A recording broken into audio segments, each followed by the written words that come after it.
Oh, what's up, Twitch? Welcome to the old Cranky Man Collectibles Twitch channel. My name is Blake, and I am here with Stefan. Hi, coming at you. Hey, ya. So, running back more legacy games from the Team Trios tournament on the 29th.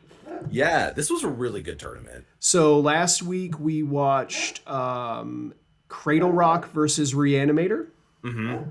And I forgot what the other game that we watched was. It was. Oh Lord, was it? I am drawing a blank right now. Help me I out. can look it up, ladies and gentlemen. We have a YouTube channel, Old Cranky Man Collectibles, We YouTube, and do. and guess what? I'm looking up on the YouTube channel. It was Uh, 8cast versus Boros oh Initiative. right, yeah. Oh man, that was so sweet because like there was one game where like somebody where the Boros player like went land pedal. It sees the Dungeoneer. Yeah, on turn one. Sick. just Sick plays. just turbo out your 3/4 protection from creatures, put a +1/+1 counter on it, put a card into your hand. That card's gross. Yeah, both. Yeah, yes, both decks in that like 8 cast and initiative just turbo their whole hand onto the board. So what do we have today? We got Reanimator And Blue Red and Delver. Blue Red This Delver. is Chris. It's the same Reanimator Oh player. sure. So a Mishra's Bauble right off the jump going to reveal a card. Okay. So Mishra's Bauble very very powerful here, allowing him to get a little bit of information. Mm-hmm. Legacy is very much a format where the information matters a ton. Yeah. So going into game one here, blind, assuming he doesn't know what he's playing against, the Mishra's Bauble can just automatically tell him what the matchup Yeah. is. Unless he sees something like A lot of the none, times, like a land, yeah, that's not going to tell you too much. like a but polluted delta isn't gonna but tell you. that information very very powerful. If he sees a Badlands, it's basically like, okay, I know what I'm against, right? So he's going to follow it up with a Ponder, and then he will pass the turn over to Reanimator. I see a Faithless Looting in there. I see a Badlands.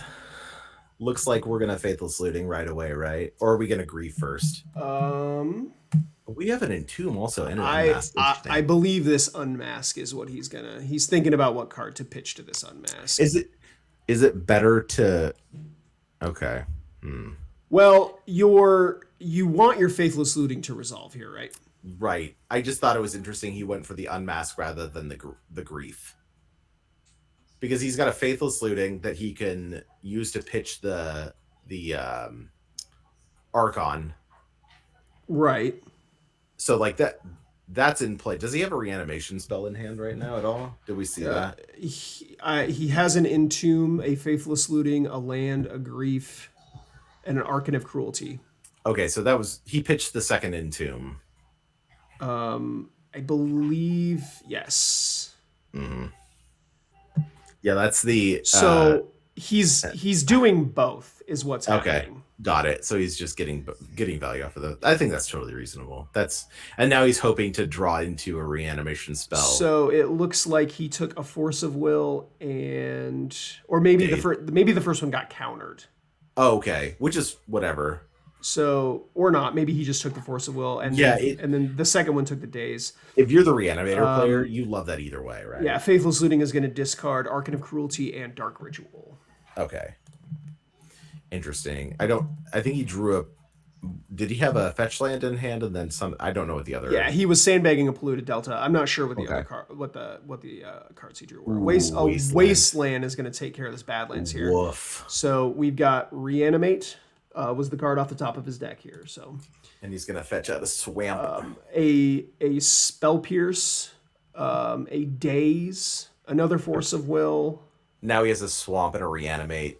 We're kind of off to the races here. A lot of things could go poorly here. Oh yeah, assuming his opponent didn't draw into a counter spell. Yeah, it looks like Archon of Cruelty has hit the battlefield. So Chris gonna lose 8 life, gonna gain 3 back, draw a card. Blue Red Delver is going to lose 3 and discard a card. Graveyard off screen. Can't really tell what he discarded, but it looks like we're going to game 2. So Reanimator going to pick up game 1 pretty convincingly. Double free discard spells on turn 1 is absolutely backbreaking. That hand was the nut, right? like he had the payload. The only thing he was missing was the reanimation spell, and he just naturally his deck fed it to him. Like he had double discard, he had the Faithless Looting with the payoff in hand, plus the land to be resilient to the wasteland, and then he naturally drew the reanimate off the top like a sack. Like it's a good keep. I think you keep that because you're gonna see extra cards with the Faithless Looting anyway, and there's such a deep pool of reanimation spells that the hardest part is getting the payload in the graveyard often. Yeah, I'm not sure how I feel about the keep. I don't think it was bad. 7 cards in game 1 with double discard for free is pretty good. Yeah, I'd keep that. So I mean, there's not a lot of decks that can come back from getting unmasked and griefed on turn 1. It's interesting that they're playing Unmask and Grief. I always assumed that Grief would take Unmasked's place in the deck. No, because it's just gone. Okay, then 8. Right. Yeah. So it used to be Thoughtseize. It used to be Thoughtseize and Unmask. Right. And now it's just Grief and Unmask. Now we don't have to pay for the. Yeah, free is better. Yeah. So it gives you more turn 1 wins basically. Mm-hmm. If you've got a hand with a Lotus Petal, a land, a Reanimate, and a Grief, probably pretty good. Yeah, we've got enough mana to do what we need to do. It would have hurt a lot if you had gotten the fetch land and then pulled like an Animate dead instead of a Reanimate. Yeah, he would have had to take the turn off, but I believe the Delver player had only 1 card left in hand after the exchange. Really? Yeah, I believe so. Woof. Yeah, that's rough, buddy. Oh, man.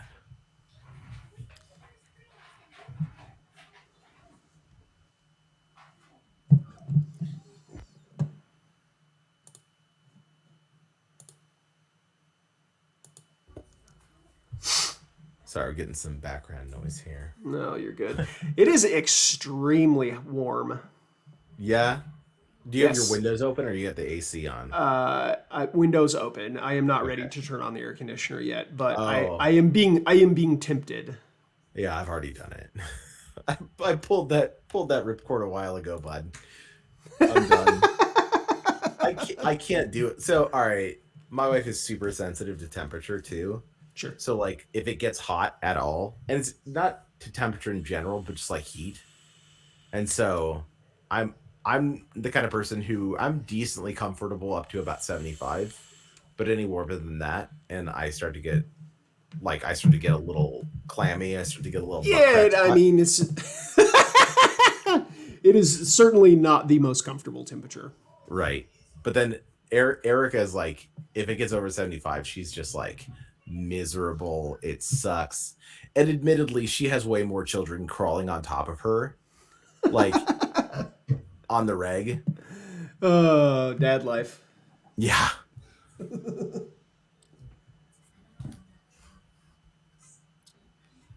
I do have chat open, by the way, so anybody in the stream that's watching. Hi, how you doing? Yeah. Yep. Chat. You can also see on the screen there.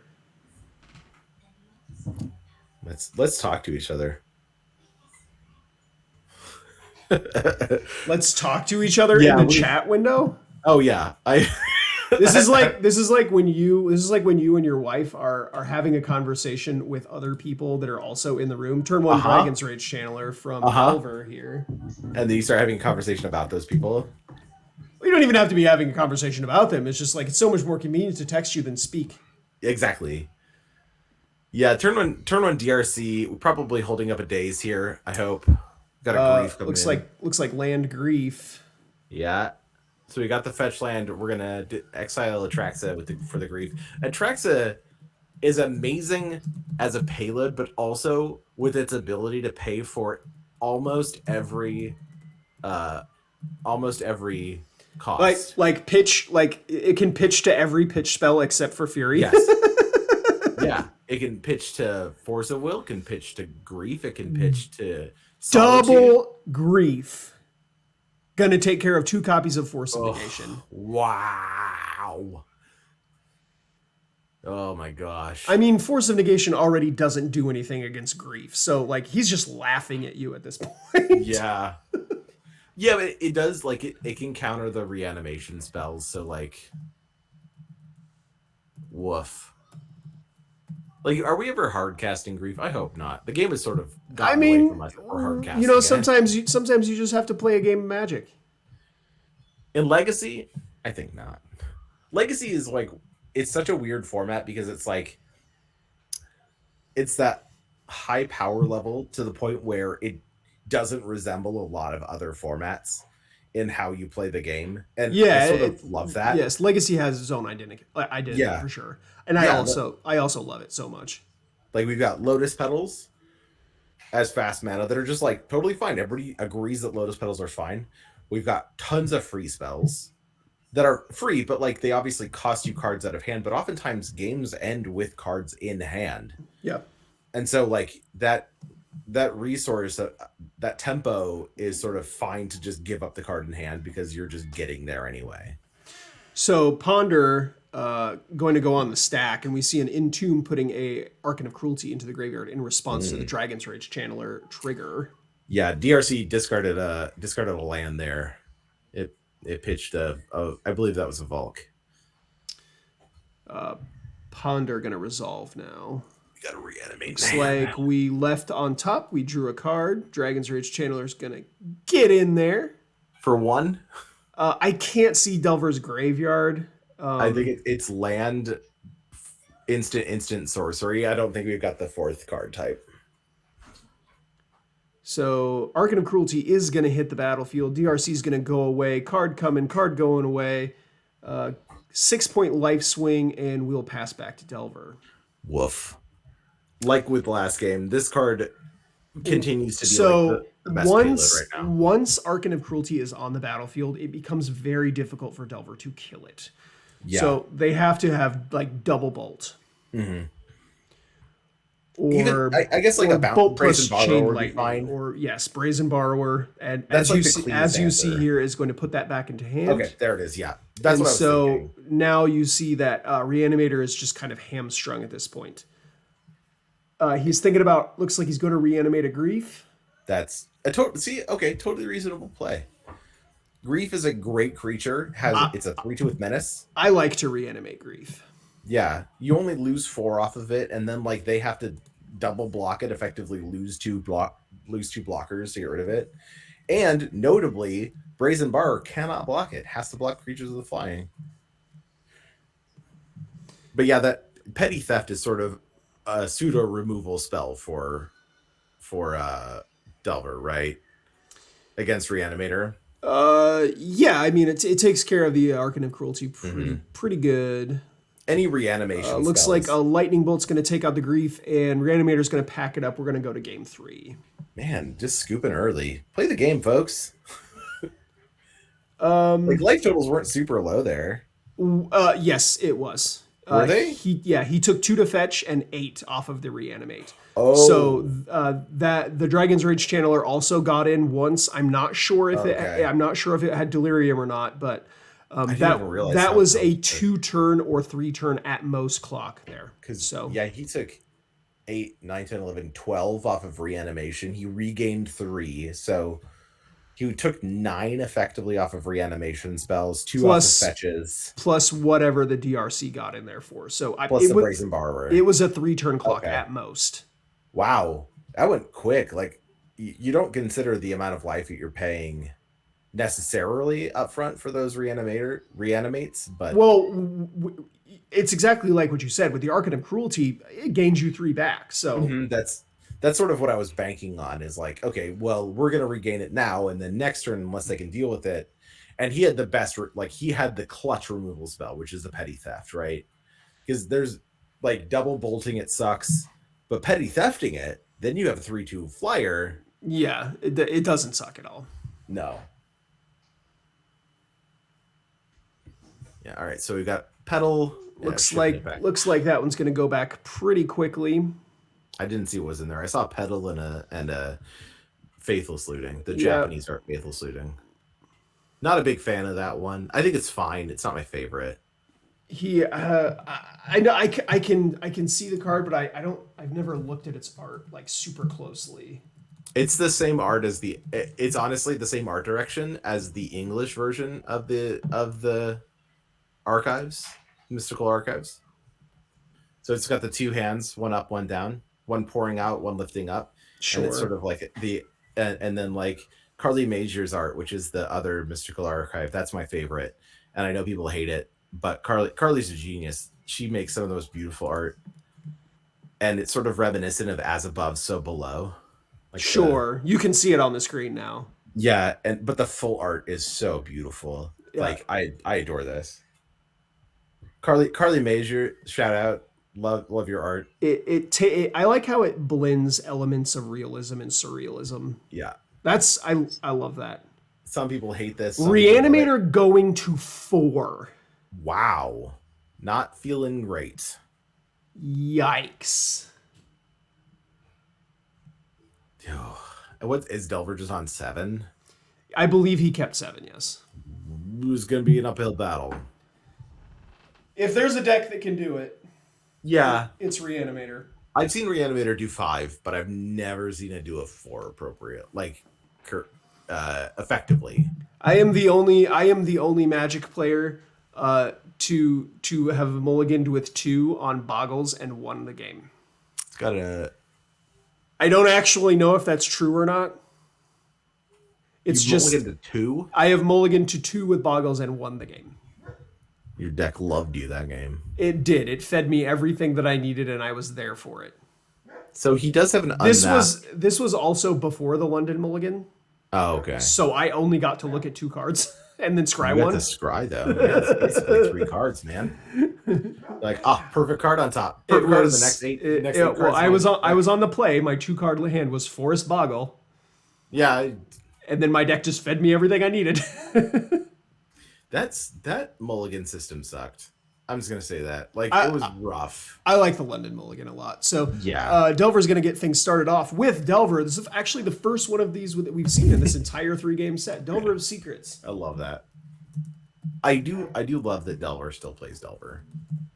Like, it's still good enough. Oh no, that's not a Delver. Icky, get that out of here. Why are you playing? No, that's not. There's a Delver. There's Neil's Tom. That's a Delver. I have a full play set of these Delvers because these are the good Delvers. I've always wanted to cosplay this. Just like the Delver of Secret Wizard. I just want to cosplay this. You'd have to shave your beard. I don't want to cosplay this anymore. Oh. You could always dress up like the mantis creature. I just adore that Niels Hom was commissioned to do the follow-ups to Delver of Secrets in the Shadows block. Oh, yeah. So I also love the whole complete cycle. It's so good. Yeah. I also love that we got a follow-up to the Awakened Horror in Hullbreaker Horror, like it's the same creature. And then we got a follow-up to Hullbreaker Horror in War of the Spark, not War of the Spark, but in March of the Machine, as one of the monsters that got stitched together by I didn't catch that little tidbit. It's the third iteration of the creature where what are their names? It's like a zombie now. Yeah, it's a zombie. Sorry, a Phyrexian. No, it was a zombie. Oh, really? Yeah, like the brother sister team, the necromancer team. Yeah, Gissa and Geralf. Yeah, they teamed up to make it. Oh, I gotta see this now. What is it called? They teamed up to make it as, I don't remember, but they teamed up to make it as a defense mechanism for Innistrad, because like they're like, we hate each other, but this is kind of our home, so let's that is the card. Like, we already had a Gisa and Geralf card, which is a little sad that like they didn't use that opportunity to reprint Gisa and Geralf. Right, they were teaming up before teaming up was cool. Yeah. But the fact that they hate each other, but they still sort of love each other is one of the best, like the best representation of brothers. It's like an actual representation of a sibling rivalry. Correct. Like they hate each other, but they love each other, and nobody's allowed to hate your sibling like you hate your sibling. So here is a second copy of Delver of Secrets. Delver can't really say that he stumbled. I mean, because I'm pretty sure he still has 7 cards in his hand. But he has not been able to produce a extremely fast clock. So Reanimator has had they have had plenty of time to draw out of this mulligan now with 6 cards in hand. Unfortunately, have not found the second mana source. Woof. And lots in here. We've got Lotus Petals. We've got lands. Yeah, he's being very patient here. It would be really hard for me to not want to crack this fetch land and cast this Faithless Looting. He's being very patient and waiting for that second land, playing around the days. There is a second land here. So we're probably going to see him play the land and then crack a fetch, try to fire off a Faithless Looting perhaps. And we've got he does have Pyroblast back. Yeah, that's what I was going to say. He has defense in hand. Yeah. It's one of the best sideboard cards in the deck. Just being able to cleanly take care of blue spells, or like destroy the Delver if it flips, right? Yep, I don't think that's where you want to be. I don't think that Reanimator is going to win a game where that's what they're doing with their Pyroblast. But it's the mode. It's like the fact that you have options, I think, makes it super fun and powerful. Yeah. There's the days on top. So Flusterstorm is going to take care of the Faithless Looting, and he is just going to hang on to that Pyroblast. Delver has tons of cards in hand. He's going to try to be patient. We might actually see the Pyroblast here, which would be kind of surprising to me. I just don't know that you can win a game where you plan on Pyroblasting your Delvers. I think it's better to hold it up, right? I don't know. I think the way that you win this game is by getting Archon of Cruelty into play. Correct. So, unfortunately, having that Pyroblast to protect your spell, I think is pretty good. Yeah, what really sucks is that he has an Exhume in hand as his reanimation spell, and he has now given. He also has an Animate Dead, but the Exhume sort of allows his opponent to put the Delver back into play. Yeah, I don't love Exhume in Reanimator. I never have. I know you've said this. I think Exhume is a bad Magic card that you should not play. I think that it is playable in Pauper. It played in Pauper. That's the place for it. Played in Pauper Reanimator. It's fun there. It's good. Yeah, don't play it anywhere else. I like getting a little bit more creative with it. Plus, Dance of the Dead has sweet art. Yes. And Ice Age border. Well, have we ever had a reprint of Dance of the Dead? It's not reserve list, right? I don't know. Delver, there's the hand. Delver's going to take this game down. Unsurprising. On a mulligan to 4, what are you going to do? Yeah, and once those Delvers flip, it's like the clock just goes up. Like he went from 2 power to 6 power in one turn. Like that's basically a 3-turn clock from where he was sitting. So game over.